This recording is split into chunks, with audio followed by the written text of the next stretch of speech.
On enchaîne avec un autre outil de kinésiologie que j'ai appelé la technique d'effleurement. Donc de base, c'est juste une connaissance qui m'a montré qu'il était possible de gagner ou de perdre en force sur un test de l'épaule en un seul geste. Donc elle m'a montré que passer la main sur le bras en allant de l'épaule jusqu'à la main, ça entraînait un gain de force significatif, et passer la main dans l'autre sens, ça entraînait une grande perte de force. À ce moment-là, j'ai pas eu vraiment d'explication, j'ai juste eu une démonstration dans le cadre d'un échange sur la kinésiologie et sur les tests musculaires. J'ai ensuite fait des recherches personnelles et des tests sur d'autres parties du corps. Et au final, j'ai découvert que c'était possible de gagner beaucoup de force de manière temporaire, donc pendant 40 à 45 secondes environ, en passant une main sur le corps avec un contact direct pour plusieurs zones partout dans le corps. Ici, vous avez une image du sens d'effleurement pour gagner de la force.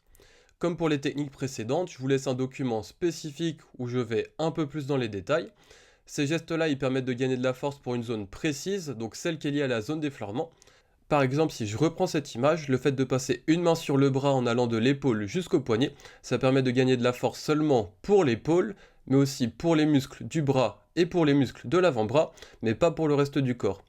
Et pour cette technique, peu importe le côté du corps sur lequel on passe la main. Donc par exemple, si je passe ma main droite sur mon bras gauche, je vais autant gagner de la force du côté gauche que du côté droit. À côté de ces zones-là, on va avoir deux autres zones qui vont avoir un impact sur l'ensemble du corps. Donc tout d'abord, on a le pied, où le fait de passer la main sur le pied en allant du talon vers les orteils, ça va faire gagner de la force dans tout le corps, et ça marche même sur des chaussures. Et on va aussi avoir le visage, où le fait de passer la main dans un certain sens à plusieurs endroits, ça permet de gagner de la force pour tout le corps. Après avoir fait les expériences pour déterminer le sens de la technique d'effleurement, j'ai continué mes recherches et j'ai découvert une image avec la fréquence de résonance de plusieurs parties du corps. Donc en découvrant cette image, j'ai vu un lien avec les tests que j'ai réalisés, où le fait de passer la main sur le corps d'une zone à une autre zone de fréquence plus élevée s'entraînait un gain de force, et le fait de passer la main dans l'autre sens s'entraînait une perte de force. Donc ici, je vous laisse avec une image de la fréquence de résonance de plusieurs parties du corps. Donc concernant la fréquence de résonance, on trouve peu d'explications sur internet et c'est pas vraiment pertinent dans le cadre de cette formation.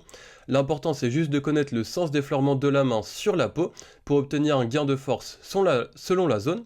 Cette technique pour moi elle est très intéressante juste avant un exercice de renforcement ou de musculation, mais aussi avant n'importe quel effort physique.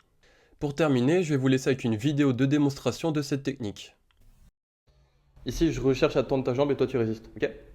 Prêt, go! Ok, non, si je fais dans ce sens-là, on fait le test. Prêt, go.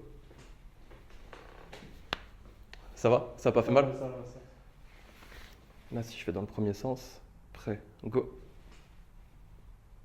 Ok, tu vois la différence? Ouais, je fais. Si on enchaîne épaule, ici, premier test, tiens-toi bien droit. Regarde en face de toi. Je tire prêt, go, je vais pousser vers le bas et toi, tu cherches à résister. Ok? Prêt, go. Ok. Alors, si je fais ça, on fait le même test. Prêt, go. Ok. La résistance, tu sens pareil la différence? C'est plus facile de résister. Plus facile? C'est plus facile de résister.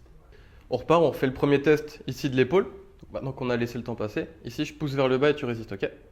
Prêt, go. Ok.